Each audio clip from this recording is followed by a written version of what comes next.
Hi అండి. Orders ఉన్నప్పుడు customers 2 ఎలా హ్యాండిల్ చేస్తున్నానో చూపిస్తున్నాను.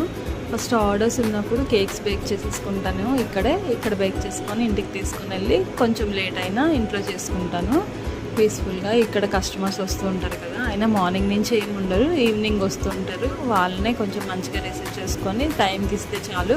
నిజంగా వాళ్ళు కూడా చాలా పేషెన్స్గా వెయిట్ చేస్తున్నారు. చాలా థ్యాంక్స్ అండి నిజంగా వెయిట్ చేస్తున్నందుకు పేషెన్స్గా. ఇంకొకటి, వీడియోస్లో ఏం మాట్లాడాలో తెలియట్లేదు, అందుకనే ఇలా ఇదే ఎప్పుడు స్టార్ట్ అయింది బిజినెస్ ఎప్పుడు చేద్దాం అనుకున్నా, ఎప్పుడు స్టార్ట్ చేసా, అయ్యే నా జాబ్ ఎక్స్పీరియన్సెస్, నా 9th జాబ్, నా బిజినెస్. సో ఈ 9 జాబ్ ఎక్స్పీరియన్స్లో ఎన్ని ఫేస్ చేశాను, ఎన్ని స్ట్రగుల్స్ ఉన్నాయి, ఎన్ని హ్యాపీనెస్ ఉంది, ఇదంతా మీతో చెప్దాం అనుకుంటున్నాను. ప్లీజ్ నా వీడియోస్ నచ్చితే లైక్ చేయండి, సబ్స్క్రైబ్ చేసుకోండి, సపోర్ట్ చేయండి. సో ఇంకా బిజినెస్ టిప్స్ ఇవన్నీ కూడా మీకు రెసిపీస్ కావాలన్నా షేర్ చేస్తాను. బిజినెస్ ఏదైనా టిప్స్ కావాలన్నా, ఏదైనా అవసరం ఉన్నా కామెంట్ బాక్స్లో మెసేజ్ చేయండి, నేను చెప్తాను డీటెయిల్స్ అన్నీ. థ్యాంక్ యూ అండి, థ్యాంక్ యూ సో మచ్.